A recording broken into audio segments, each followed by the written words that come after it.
Alors, notre dernière table ronde est dédiée à la diversification forestière. On va donc parler encore une fois des forêts, mais aussi des hommes et des femmes qui interagissent avec elles et pour qui elles sont le lieu d'activité économique. Est-ce que la diversification des essences peut aider les forêts à mieux résister aux conséquences du réchauffement, conséquences qu'on ne connaît encore pas bien précisément comme on l'a vu dans les tables rondes précédentes?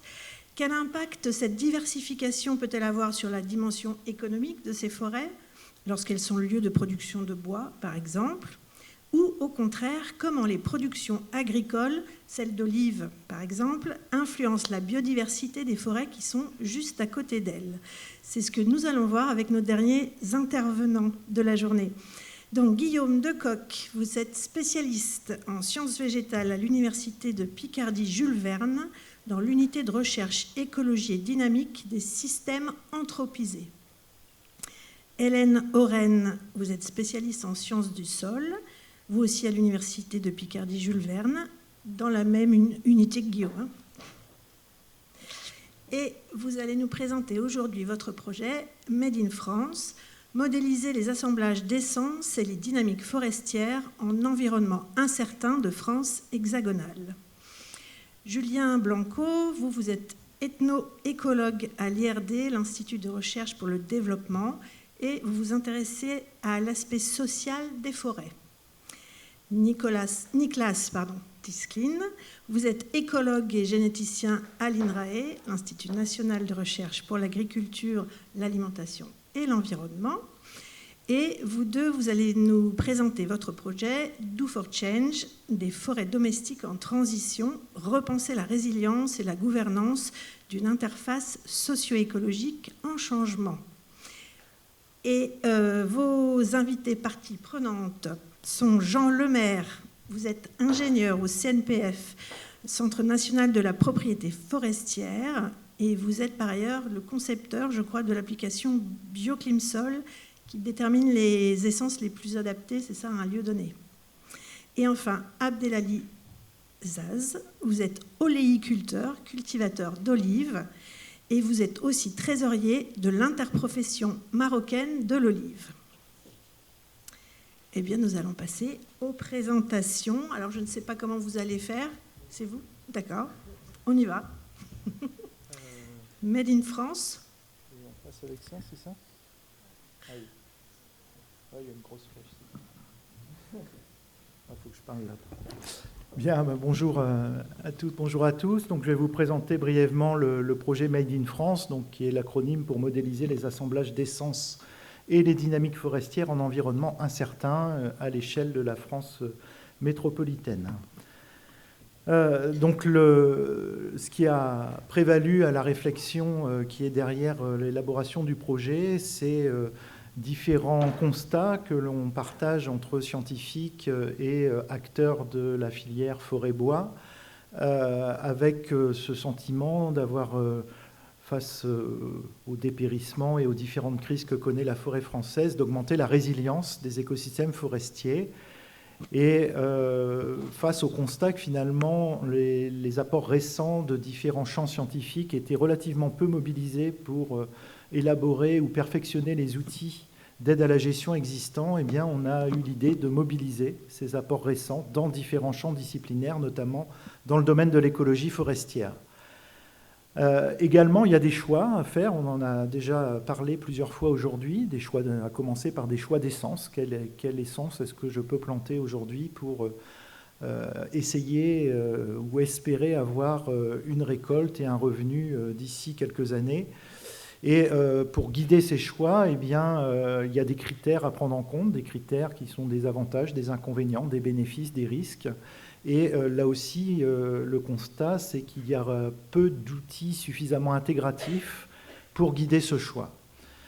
Et puis, enfin, préparer la forêt pour demain, c'est également avoir une idée des trajectoires possibles, des dynamiques à différentes échelles, à l'échelle des populations, les dynamiques de croissance, les dynamiques de population proprement dites, les dynamiques d'assemblage également, avec des espèces qui peuvent être acclimatée, mais quelquefois qui s'acclimate aussi bien qu'elle prolifère de manière assez incontrôlée.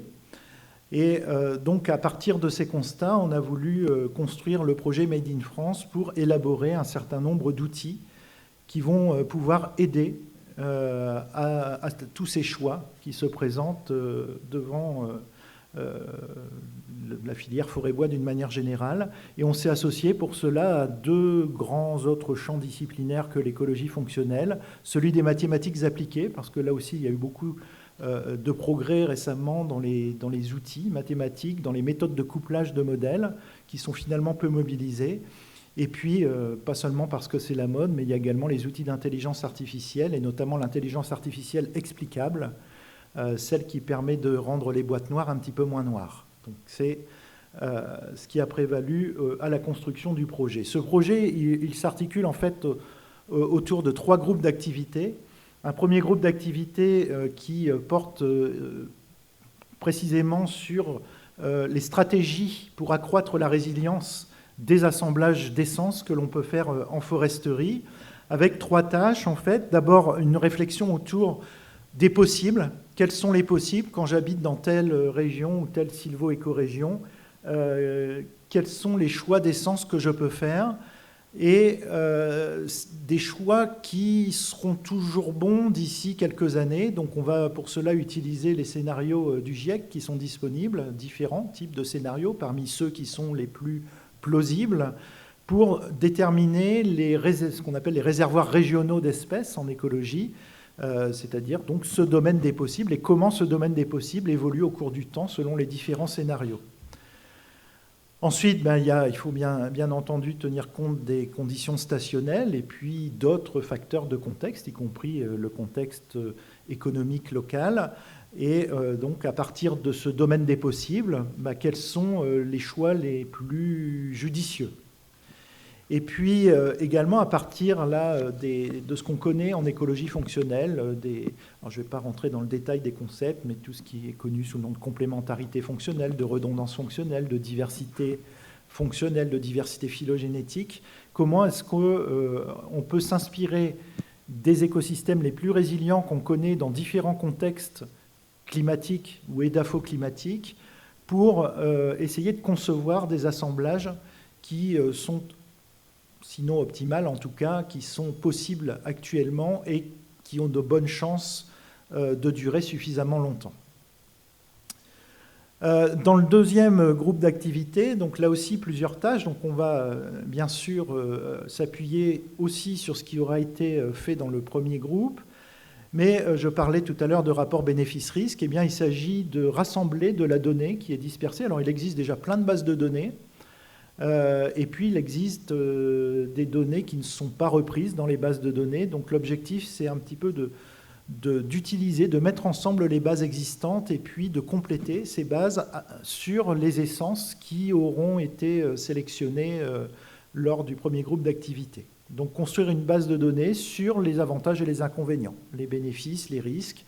Donc bénéfices en termes économiques, c'est pour ça qu'on va travailler main dans la main avec la filière bois également, les risques à type risque d'invasion biologique, risque de maladie, etc. Dans la deuxième tâche, il s'agit de construire une boîte à outils.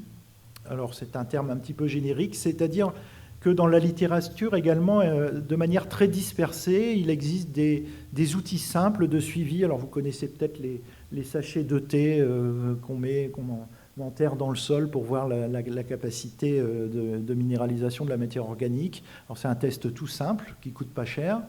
Et des tests comme ça, il en existe beaucoup, mais qui ne sont pas rassemblés. En fait, il faut éplucher la littérature, des littératures d'ailleurs qui sont dans des champs de l'écologie assez spécifiques, si bien que ça demande un certain travail pour réaliser cette synthèse. Et puis à partir de là, eh bien, on pourra faire une véritable analyse. Donc c'est des algorithmes statistiques qu'on utilise, alors qui sont classiques, par exemple, quand on fait de l'évaluation de médicaments, de nouveaux médicaments. On met un médicament sur le marché que quand il a un rapport bénéfice-risque favorable. Eh bien, ces méthodes-là, on peut les transposer aux questions qui nous intéressent en matière de gestion forestière, et c'est ce qu'on compte faire dans cette troisième tâche. Et puis le dernier work package, eh bien, c'est d'essayer de alors prédire, c'est peut-être un bien grand mot, mais en tout cas d'anticiper les trajectoires possibles des écosystèmes forestiers, ceux qui sont en place et ceux qu'on peut mettre en place à partir des résultats précédents, avec donc une première tâche qui va... Ah, par contre, je vois que c'est pas la bonne diapo. Mais c'est pas grave. Donc là, une première tâche qui va consister aussi à analyser. Là, encore une fois, il existe de très nombreux modèles. Des modèles statistiques, des modèles plus mathématiques, avec différents formalismes mathématiques, avec différents objectifs aussi. On veut modéliser la croissance, la dynamique des populations, différents aspects finalement qui intéressent le forestier. Et finalement, il existe une infinité de modèles, si bien qu'on est dans une forêt de modèles et on se perd dans la forêt de modèles. Donc on va essayer de voir un peu là aussi les avantages et les inconvénients des différents modèles, et puis de travailler, d'en garder un petit nombre pour après essayer de les faire travailler ensemble. Est-ce qu'on pourra aller jusqu'au couplage ou à un couplage partiel ? Je suis incapable de vous le dire aujourd'hui, mais en tout cas, les mathématiciens qui sont impliqués dans le projet, avec l'aide aussi des spécialistes des outils informatiques puissants, vont s'atteler à la tâche.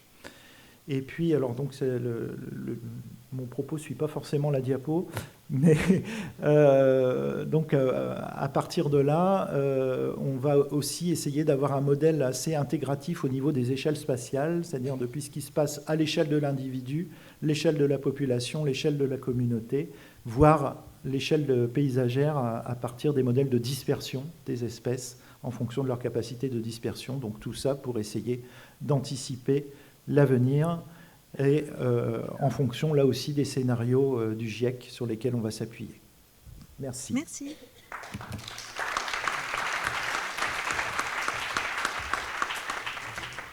Le projet Do for Change.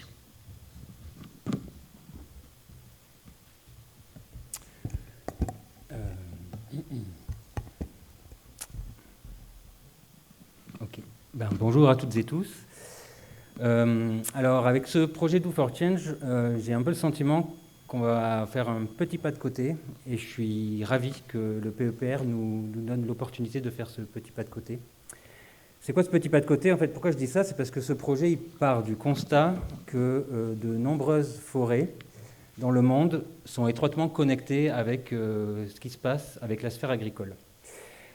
Ça passe soit par des interactions d'ordre écologique entre les paysages agricoles et les paysages forestiers, mais ça passe aussi par le fait que les agriculteurs sont parfois propriétaires forestiers ou ont des droits d'usage sur certaines forêts et qui vont les gérer d'une manière qui leur est propre dans le cadre de leur logique et de leurs activités de subsistance globale. Donc ça, c'est le premier constat que l'on fait, et donc l'idée, à partir de ce constat, finalement, on s'est dit, pour comprendre les socio-écosystèmes forestiers, il faut peut-être aussi comprendre, au moins en partie, les socio-écosystèmes agricoles auxquels ils sont connectés. On a aussi fait un deuxième constat, dressé un deuxième constat, qui, à mon avis, est un constat qui a transparu dans l'ensemble des tables rondes. C'est que ces socio-écosystèmes, c'est des systèmes très complexes, avec beaucoup d'incertitudes, une diversité de valeurs, d'acteurs, etc. Et que face à cette complexité, la science, elle, a besoin peut-être de se repositionner et de mobiliser et de travailler en dialogue avec d'autres formes de connaissances. Puisque, en fait, tout ce qui va être produit par la science va ensuite donner à des recommandations qui peuvent amener à des transformations majeures pour les acteurs qui vivent de ces écosystèmes. Et donc, ça passe par l'intégration de savoir des sciences sociales, des sciences de l'environnement, mais aussi d'autres formes de connaissances telles que le savoir expérientiel, le savoir local, etc.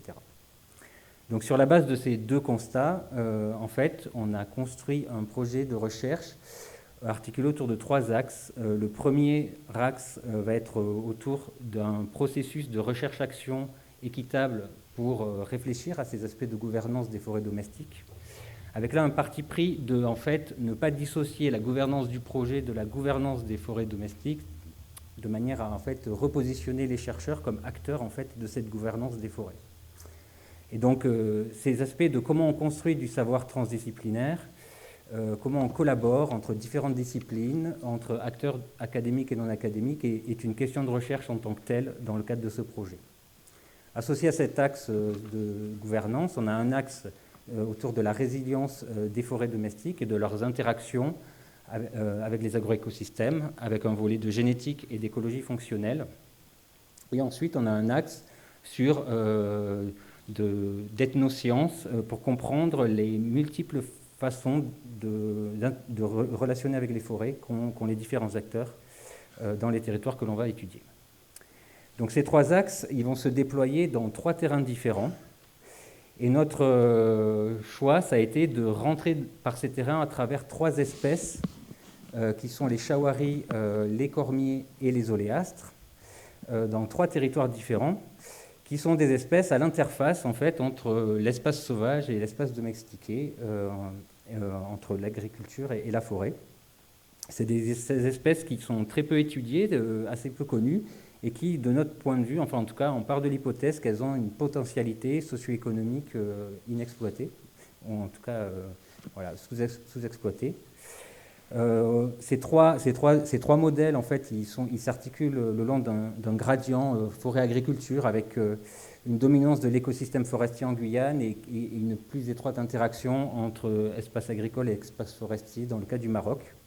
Et puis également, c'est le rassemblement aussi de 3 sous-collectifs qui travaillent soit de long terme, soit qui ont une maturité dans la collaboration transdisciplinaire moins établie. Et c'est pour notre étude justement sur la coproduction des connaissances, c'est un gradient intéressant aussi, qui nous intéresse de travailler. Parmi les résultats attendus, sur le volet plus SHS, je dirais, on attend des enseignements sur la gouvernance des recherches participatives et qu'est-ce que c'est en fait et comment faire, quelles sont les implications théoriques, éthiques, méthodologiques, pragmatiques de faire ces recherches avec des acteurs non académiques. On espère également que ce qu'on va mettre en place va aboutir à des suggestions d'innovation technique et organisationnelle pour améliorer la gouvernance des forêts domestiques. Sur le volet écologie, on attend une meilleure caractérisation de la diversité génétique et fonctionnelle de ces espèces peu connues et une meilleure conservation également. Des analyses multisituées des relations que les sociétés entretiennent avec ces forêts. Et puis, on a également des objectifs un peu transversaux de cette analyse socio-écologique un peu générale, mais également de questionner ce concept de forêt domestique, donc qui, comme vous l'aurez compris, c'est ces forêts qui sont en très étroite interaction avec l'agriculture, qui n'est pas un concept qu'on a inventé, mais qui est un concept dont on va un peu voir si il peut être intéressant pour penser les forêts de demain. Merci beaucoup pour votre attention.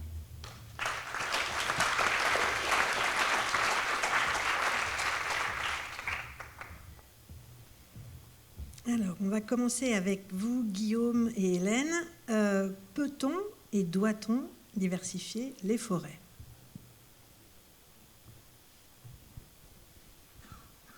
Je ne sais pas s'il est... Ah oui, c'est bon, il est allumé.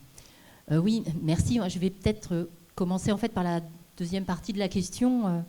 Doit-on d'un point de vue écologique, oui, probablement qu'on doit.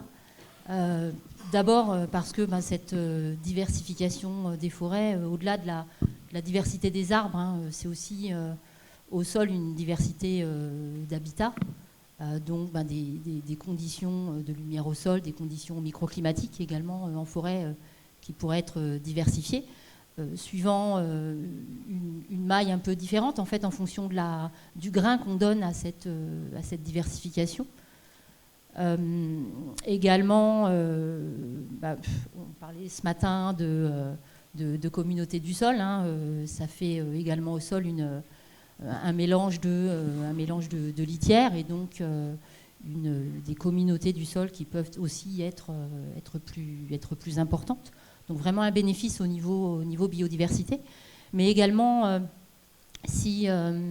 en concevant un peu ces assemblages diversifiés, une question qui y a derrière, c'est aussi d'avoir un assemblage qui soit le plus fonctionnel possible, de manière justement à rendre cette forêt plus résiliente. Et donc à ce moment-là, il va falloir rechercher des assemblages qui vont qui vont présenter des complémentarités fonctionnelles ou des redondances. On en a parlé là pendant sa présentation. C'est un des objectifs de cette diversification. Alors après, justement, le fait d'avoir ces assemblages plus fonctionnels et plus résilients, ça amène aussi à l'intérêt économique de cette diversification, puisque forcément, en ayant des peuplements plus diversifiés, c'est une façon aussi de sécuriser le revenu, en fait, face à un événement, une perturbation. Un peuplement diversifié sera plus résilient du fait de cette fonctionnalité plus large, globalement. Après, alors dans votre question, la première partie, en fait, était plus sur peut-on. Et c'est peut-être là que... Alors, il y a plusieurs façons d'entendre, en fait, le peut-on. La première chose, peut-être, par rapport à la difficulté de gestion, peut-être par rapport à une monoculture, une difficulté de gestion de peuplement plus diversifié. Alors là, dans le peut-on, c'est plus une question de difficulté de mise en œuvre et peut-être derrière un besoin d'accompagnement de propriétaires forestiers. Et bon, pour ça, il y a un certain nombre d'outils qui existent. Voilà. Après, peut-être une dernière chose quand même par rapport à cette question du peut-on. C'est très variable aussi géographiquement, en fait, puisque finalement la diversification va se baser sur un pool d'espèces possibles adaptées à des conditions de sol et de climat locaux. Et évidemment, tous les environnements ne se prêtent pas non plus à un choix d'espèces important. Donc ça peut effectivement également être un élément de réponse. Peut-être juste aussi, là, on parle de diversification des essences. Je pense qu'il y a aussi le levier diversification des types de sylviculture pour avoir aussi des grains, un certain grain d'hétérogénéité dans les peuplements. C'est-à-dire donc mélanger les peuplements, à quelle échelle on les mesure, est-ce qu'on les mélange, est-ce qu'on les mélange pied à pied, est-ce qu'on les mélange par bouquet, par parquet. Donc ça, c'est des choses qui sont bien connues dans le monde forestier. Donc d'une part, diversifier, c'est diversifier les essences, c'est diversifier aussi les structures forestières. Et il y a un lien très fort avec la résilience, justement, qu'on cherche à atteindre. Merci. J'ai une question pour Nicolas sur les forêts guyanaises. Alors, quels sont les intérêts ou potentiellement les points de vigilance de la diversité génétique des forêts guyanaises quand elles sont en interaction avec les activités humaines? Ok, merci pour la question. Alors, les intérêts de la diversité génétique, bon, mes collègues de la séance précédente, ils ont déjà parlé beaucoup de ça. Mais dans le cadre des interactions humaines avec la forêt amazonienne, évidemment, quand on interagit avec elle, on impose des pressions de sélection sur les organismes de la forêt, que ce soit de manière consciente ou inconsciente. Et donc, une première façon d'interagir avec elle, c'est quand on collecte des fruits et qu'on choisit les fruits les plus sucrés ou les plus gros. Évidemment, on ramène les graines chez nous, on les jette à côté. Donc, ça entraîne une domestication incipiente de l'organisme, donc avec une augmentation de la diversité phénotypique et une réduction de la diversité génétique, ce qui à long terme peut nuire une sélection de l'organisme et peut-être même de la consanguinité. Un deuxième impact qu'on peut avoir, c'est que les communautés humaines ont transporté des graines à travers l'Amazonie. Donc en fait, en faisant ça, ils ont augmenté les peuplements de certaines espèces. Donc on a au moins 85 espèces qui sont démontrées à être domestiquées en Amazonie et qui ont une domestication incipiente et qui sont très concentrées autour des anciens peuplements précolombiens et qui, certaines de ces espèces sont parmi les hyperdominantes dans les forêts amazoniennes. Donc ça montre aussi que la forêt amazonienne a été fortement impactée par les sociétés précolombiennes. Un troisième impact qu'il peut avoir, c'est que près des lieux d'habitation dans lesquels il y a une longue habitation, en fait, on peut ramener des graines de plusieurs provenances différentes.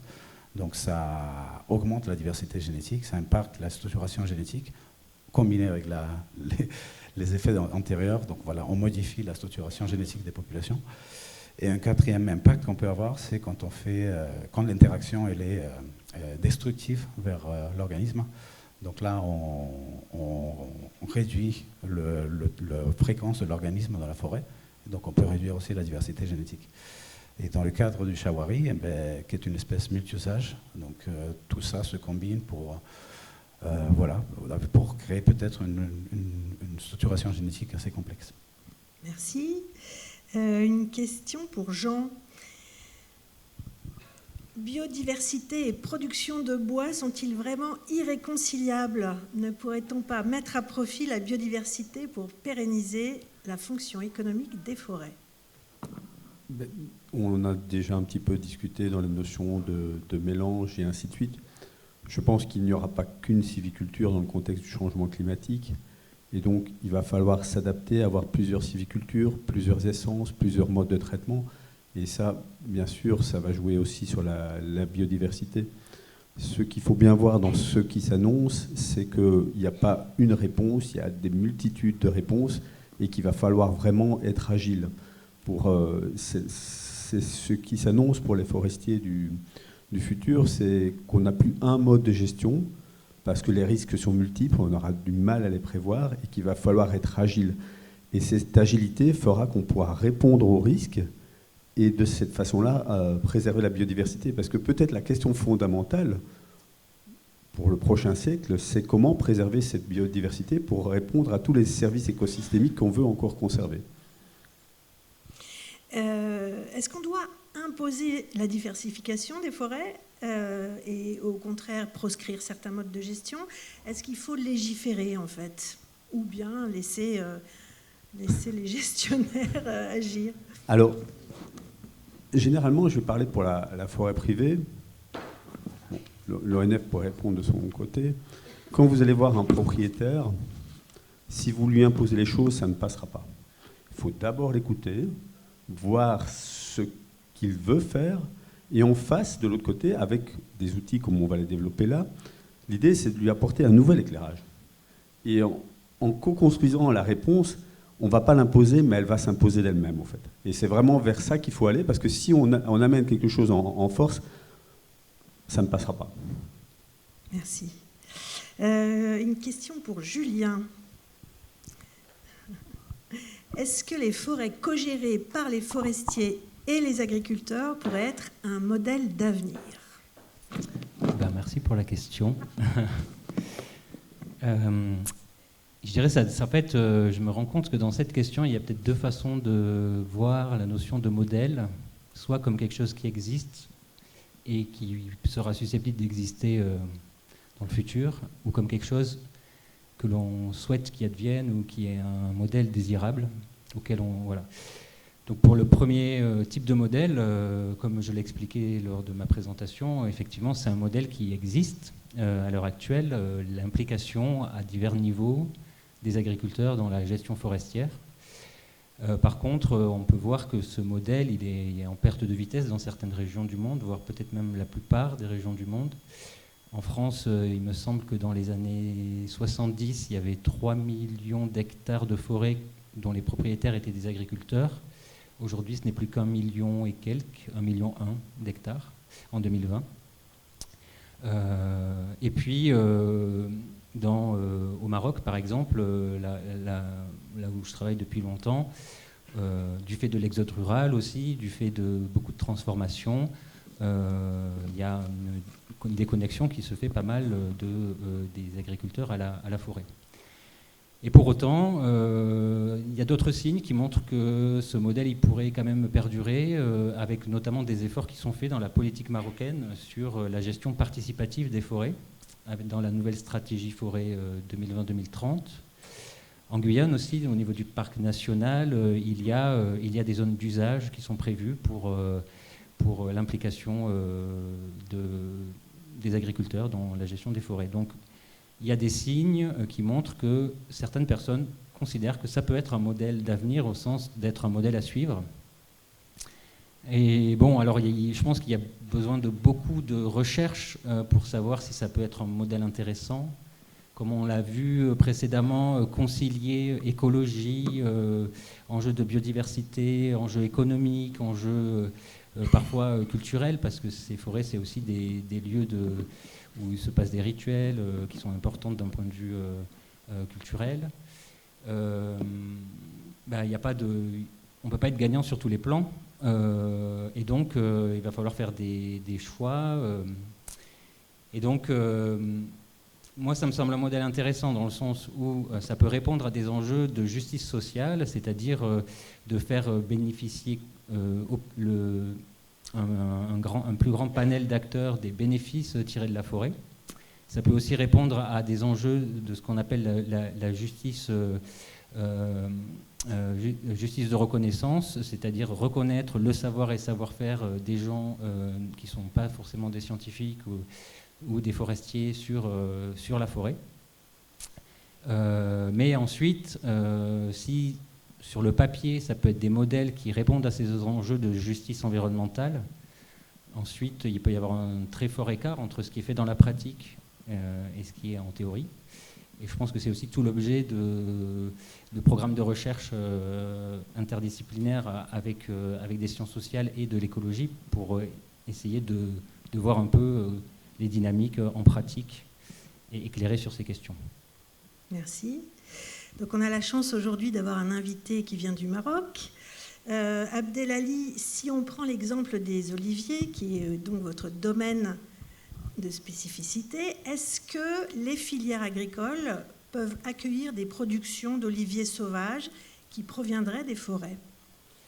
C'est possible et j'ai déjà fait une petite expérience. Mais ce qu'il faut voir, c'est qu'il faut valoriser ce produit. C'est un produit qui peut être certifié bio sans problème. C'est un produit qui n'a jamais connu de traitement phytosanitaire, qui ne subit pas d'addition d'autres produits à part la nature qui le supporte. Il aide à la partie financière de la population qui est à côté, parce qu'il permet de récolter la production. Mais ça demande un train technique spécifique, vu que les quantités ne sont pas énormes. Et la répartition sur le sol, il est dispersé, ce qui nécessite beaucoup de travail logistique pour pouvoir faire un traitement adéquat. Actuellement, 98% se fait en manuel, avec des moyens très archaïques. Mais on a fait un test industriel, c'est possible, on produit des huiles, mais à un prix très élevé, qu'il faut valoriser sur le plan économique. Il faut beaucoup de communication, il faut des preuves scientifiques pour montrer l'intérêt de la production de ce produit. Mais je pense que, d'après ma petite expérience, il y a possibilité de le valoriser et de lui donner une place très importante en produit haut de gamme. Comment est venue cette idée justement d'utiliser des oliviers sauvages pour produire de l'huile ? J'ai été dans une zone de production, c'est la région de Khénifra, où il y a beaucoup d'oléastres, et j'ai trouvé des femmes qui le font en manuel. Avec un mortier, ils triturent les olives, ils les cassent avec le mortier.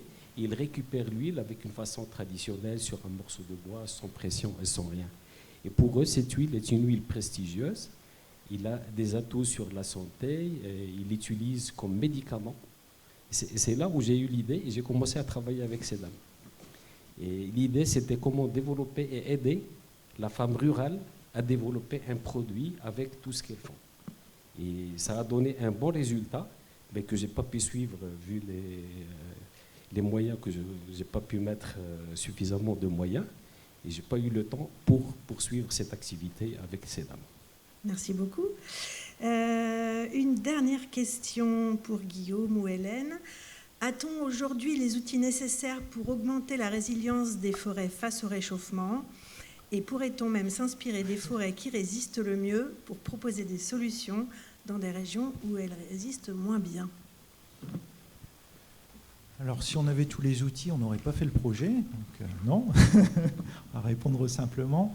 Après, par rapport à la dernière partie de la question, effectivement, on a la chance sur le territoire français, plus généralement européen, et puis des exemples aussi sur d'autres continents de forêts qui sont pour la France en réserve biologique ou en réserve plus ou moins intégrale, qui aujourd'hui prennent tout leur sens en tant que laboratoire grandeur nature pour voir la réponse justement au changement climatique en l'absence ou en quasi-absence de forçage humain et notamment en l'absence de gestion forestière où il y a inévitablement des sélections qui sont faites parmi les arbres, le sous-étage aussi qu'on garde ou qu'on ne garde pas. Et je pense qu'il y a beaucoup d'enseignements à tirer de ces zones laissées en évolution libre depuis un certain temps pour voir d'abord la réponse. Et quand la réponse est jugée satisfaisante, c'est-à-dire qu'il y a une bonne résistance ou résilience aux épisodes de stress thermohydrique par les canicules et les sécheresses, on peut voir quels sont les assemblages qui sont en place. Il y a des méthodes d'écologie fonctionnelle qui permettent de traduire la composition floristique en composition de traits fonctionnels, de combinaisons de traits, ce que j'ai appelé tout à l'heure la complémentarité et la redondance. Et puis il y a eu beaucoup de travaux dans ce domaine-là qui ont été faits ces dernières années, qui n'ont pas été investis ou qui n'ont pas été transférés justement vers des milieux appliqués, des domaines applicatifs comme la foresterie. Donc c'est un peu l'objectif du projet. C'est aussi de s'inspirer de ce qui a l'air de bien fonctionner pour essayer de le reproduire dans des systèmes gérés. Voilà, où on aura les forçages humains dont je parlais à l'instant. Merci beaucoup. Est-ce qu'on a des questions pour nos intervenants ?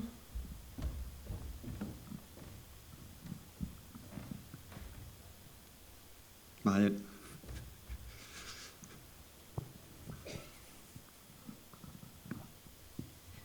Merci pour la présentation et pour la table ronde. J'ai une question plutôt pour le projet Made in France. Vous évoquez dans le WP1 l'identification de mélanges optimaux. Et en fait, je me demandais un petit peu, c'est quoi le critère d'optimalité derrière ?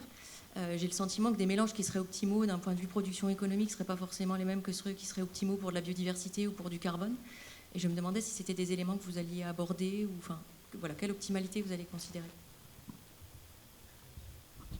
Ah oui, tout à fait, vous avez tout à fait raison. C'est justement ce que j'ai voulu indiquer dans le Work Package 2 avec les analyses de rapport bénéfice-risque. Il y a des bénéfices qui peuvent être économiques, écologiques, sociétaux. Et par cet algorithme d'analyse rapport bénéfice-risque, on va, parmi les possibles, pour faire simple, dire un score, par exemple. On peut le résumer finalement à un score composite. Sur les assemblages possibles, quels sont ceux qui ont le meilleur score, c'est-à-dire ceux qui maximiseront un maximum de choses, sachant qu'on ne peut pas tout maximiser. Quand on gagne d'un côté, on perd de l'autre. Myriam Leguet, AgroParisTech. Alors, quand j'étais jeune, j'ai eu la chance d'être gestionnaire forestière et notamment de gérer les très belles réserves de la forêt de Fontainebleau. Et donc, petit témoignage un peu gratte. Voilà, j'ai jamais vu de peuplement aussi pur que ceux de ces réserves dans la partie de forêt gérée. Donc voilà, je voulais juste signaler que c'est pas parce qu'un peuplement est en réserve intégrale qu'il donne un exemple de mélange optimal, même pas de mélange du tout éventuellement, sous nos climats. Alors, mélange, ça ne veut pas dire mélange équitable. Il y a toujours une espèce dominante ou deux espèces codominantes éventuellement, et puis des espèces dominées. Les réserves de Fontainebleau, il y a quand même autre chose que du hêtre. Pas beaucoup, mais il y en a. Bonjour. Moi, j'ai une petite question-remarque. On est sur l'hypothèse, effectivement, que vous dites qu'il faut, que c'est bien et que ce serait mieux de diversifier. Le mot un peu leitmotiv, c'est la diversification, donc des trajectoires sylvicoles en lien avec l'idée d'une diversité écologique. Et si on regarde l'écosystème humain, s'occupe de tout ça, hein, qui est autour de tout ça, sur lequel on n'a pas beaucoup d'informations sur l'écologie du sol, mais on n'a pas beaucoup non plus d'informations sur l'écosystème humain. Et si on regarde cet écosystème humain, sa trajectoire, c'est pas tellement la diversification. Si je dresse à gros traits, on est plutôt dans une trajectoire de gestion de la forêt, où on est en trajectoire d'intensification plutôt que d'extensification, on va dire. Or, cette trajectoire-là, son moteur, alors, c'est pas uniquement la pain du gain et la cupidité. Il y a derrière cette rationalité d'intensification, beaucoup aussi la manière dont est intégrée la gestion du risque. Et qui a sa rationalité, encore une fois, qui n'est pas juste non plus du court-termisme, c'est aussi la rationalité qui correspond à l'enjeu des moyens, des contraintes, des opportunités qui s'offrent aux conditions dont s'exerce la gestion. Par exemple, ce qui veut se dire, c'est qu'on gère moins la forêt en France, et que la question, c'est qu'il y a moins d'espaces qui sont gérés, qu'on gère plutôt sur les espaces où on peut le faire, où on a les moyens de le faire, et que les trajectoires, c'est plutôt, on parlait d'exposition au risque, ben en fait, si on veut être malin, et aujourd'hui, vu ce qu'on a en main, c'est plutôt de réduire les rotations, de couper plus tôt. C'est comme ça qu'on réduit au maximum le risque. La rationalité, c'est celle-là. Je ne dis pas que c'est bien ou que c'est pas bien, mais la trajectoire, elle est plutôt vers ça. Et donc, du coup, comment intégrer, je dirais, cette espèce de tension entre, effectivement, ce que vous allez promouvoir, les trajectoires que vous envisagez, et finalement aussi cette rationalité qui s'impose à l'écosystème des gestionnaires forestiers, et qui va un petit peu dans l'autre sens, quoi. Et l'argumentaire, encore une fois, sur quel registre est-ce qu'on va argumenter, sur quel registre est-ce qu'on peut parler, parce qu'encore une fois, ce n'est pas uniquement de l'appât du gain, ce n'est pas uniquement du compte des gens qui ne croient pas au changement climatique, ce sont des rationalités qui s'inscrivent dans la réalité de la gestion aussi aujourd'hui. Donc comment est-ce qu'on peut aborder ça par rapport à vos orientations ?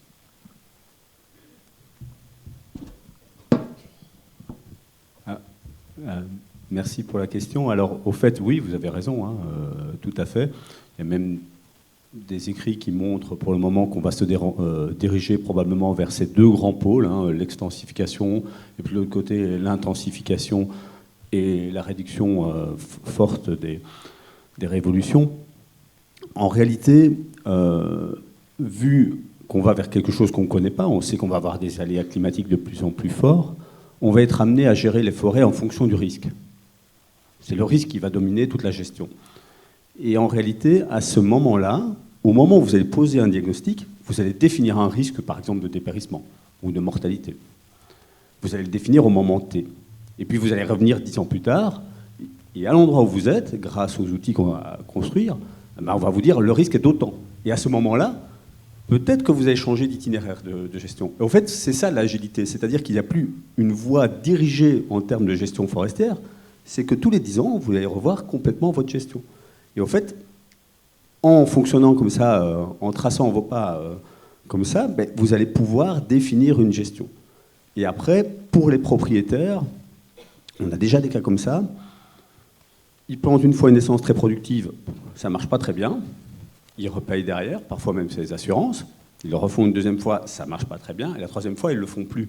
Et c'est comme ça qu'on passe dans un système un peu plus extensif. C'est-à-dire qu'à un moment, il y a une difficulté à pérenniser un système hyper productif. Et c'est, à mon avis, cette évolution-là, elle va se passer de manière lente et à la fois brutale à certains moments. Ça va être un fonctionnement comme ça. Mais l'important, vous l'avez bien défini, c'est de travailler avec le risque. Et c'est le risque qui va définir l'itinéraire qu'on va prendre. Merci. Alors, j'avais une question peut-être un peu plus terre à terre aussi, encore pour Made in France, par rapport aux données, pour répondre aux questions posées. Est-ce qu'il y aura des collectes de terrain prévues, ou est-ce que vous allez vous baser sur des données déjà existantes ? Voilà, je m'interrogeais là-dessus.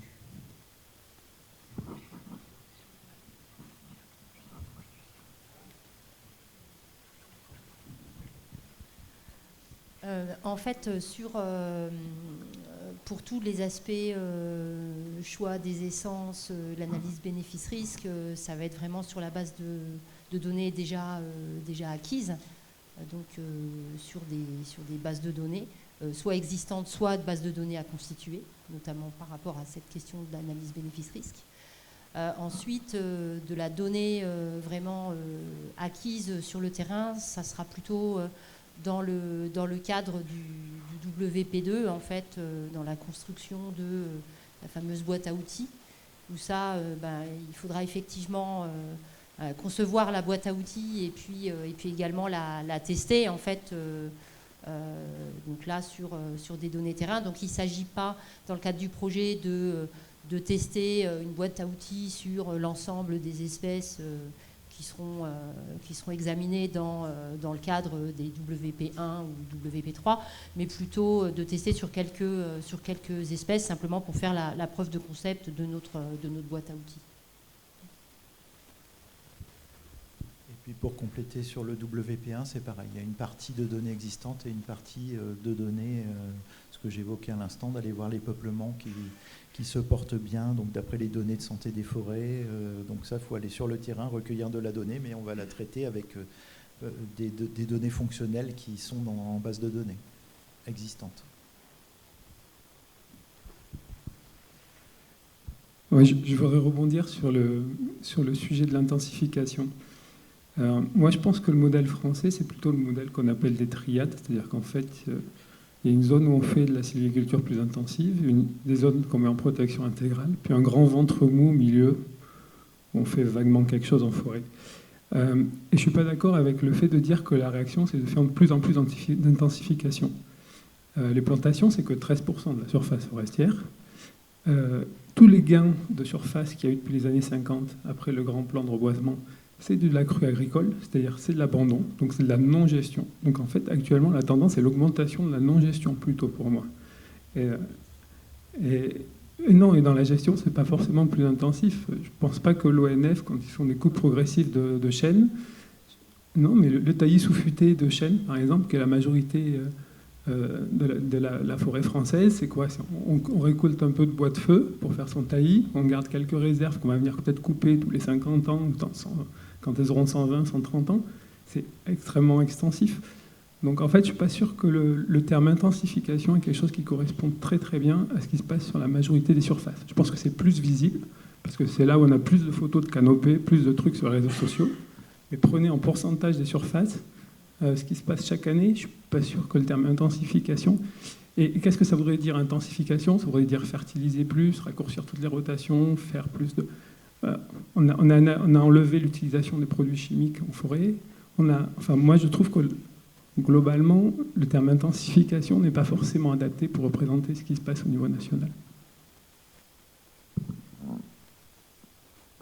C'est moi qui dois répondre. Non, je ne parle pas d'intensification en parallèle avec le modèle agricole. Ce que je veux dire, c'est qu'on va concentrer les moyens d'investissement sur des surfaces limitées. C'est ça que je veux dire. Ce n'est pas dans les pratiques. C'est le modèle d'intensification. Les moyens techniques de soutien à la gestion forestière se concentrent. Donc ça veut dire qu'on a une concentration des moyens de gestion. Et le modèle de l'ONF est un modèle... voilà. Oui, tout le monde voudrait que les forêts soient gérées sur le modèle de l'ONF, évidemment, avec les moyens qu'il met en œuvre. Mais je parlais de la forêt en général. Est-ce qu'on a d'autres questions? Oui. Chloé Bartalon, CIRAD. Merci pour ces tables rondes. Moi, j'avais une question plutôt pour Julien Blanco. Donc, dans votre projet, vous visez à faire dialoguer des acteurs différents. Et j'aimerais savoir si ces acteurs sont déjà identifiés et si... c'est facile, si les personnes sur place sont intéressées par ces projets de recherche, si c'est facile de les embarquer, quels sont les défis un peu que vous pouvez rencontrer ou que vous pensez que vous allez rencontrer dans ce projet? Merci, la grande question. Alors oui, certains acteurs sont déjà dans le consortium. Et puis, donc on a des acteurs autour du cormier pour le terrain français. Pour l'olivier, Zaz, je te laisserai expliciter ton intérêt pour le projet. Tu répondras mieux que moi. Donc, il représente un des acteurs que l'on a dans le cas marocain. Et en Guyane, on est en partenariat avec l'Office national des forêts. L'objectif, c'est aussi d'engager davantage d'acteurs, surtout la première année du projet. Et ça, c'est en lien un peu avec ce que je disais sur les enjeux un peu pragmatiques de cette recherche participative, où on veut faire une recherche sous-construite, mais aussi, vous avez, pour les personnes qui ont répondu à l'appel d'offres, etc., vous savez ce que c'est que d'écrire une proposition de recherche et que c'est potentiellement parfois très challengeant d'inclure au maximum tous les acteurs qu'on aimerait inclure au moment de la proposition de recherche, notamment parce que les taux de réussite d'accès au financement, parfois on se dit, est-ce que je vais déranger certaines personnes qui ne sont pas payées? Encore un enjeu pragmatique de ce type de recherche pour contribuer, donner des idées au projet, etc. Donc ça, c'est des difficultés que l'on a eues pendant le montage du projet et que l'on va avoir pendant tout le projet, en fait. Cette question finalement, qu'est-ce que les gens attendent du projet, quelles seraient des modalités équitables de collaboration pour tout le monde, de partage des informations, des connaissances, etc. Et voilà, il y a plein d'enjeux. Moi, je pense que bon, il y a les difficultés dont on commence un peu à avoir l'habitude entre la collaboration entre les sciences de la vie et les sciences humaines et sociales. Mais ensuite, il y a plein d'autres enjeux liés justement à ces asymétries entre les acteurs du projet. Et tout notre positionnement aussi, c'est de dire qu'on se garde d'une bonne marge de manœuvre pour adapter nos objectifs spécifiques aux attentes qui pourraient être formulées par les acteurs. Et donc, plutôt que de se dire est-ce que les acteurs sont intéressés par ce qu'on propose de faire, on a plutôt la démarche de dire dans quelle mesure nous on peut garder de l'agilité, pour reprendre un mot qui a été utilisé précédemment, pour justement nous adapter à une demande et pouvoir embarquer un maximum d'acteurs. Voilà. Là, si tu veux peut-être compléter. Parce que là, je pense que le côté socio-économique est très important. Si on prend le côté social, et surtout chez nous, le côté de la femme rurale. La valorisation des travaux de la femme rurale, ils sont très importantes et il y a beaucoup de possibilités. C'est un produit qu'on juge personnellement, que je juge avec tous les échanges que j'ai eus avec les équipes scientifiques. C'est un projet qui peut être très intéressant, mais pour valoriser le produit lui-même, ça demande un travail de fond. Et je pense qu'avec ce projet, il y a la possibilité de valoriser et de mettre en relief tous les atouts de cette huile. Merci infiniment à tous nos intervenants et pour la qualité des échanges. Moi, j'ai découvert l'univers des forêts que je ne connaissais pas grâce à vous. Donc voilà, j'en aurais gagné cette connaissance-là. Merci à vous tous pour votre attention et bonne fin de colloque qui continue après la pause. Merci, on tient beaucoup à te remercier Valérie aussi.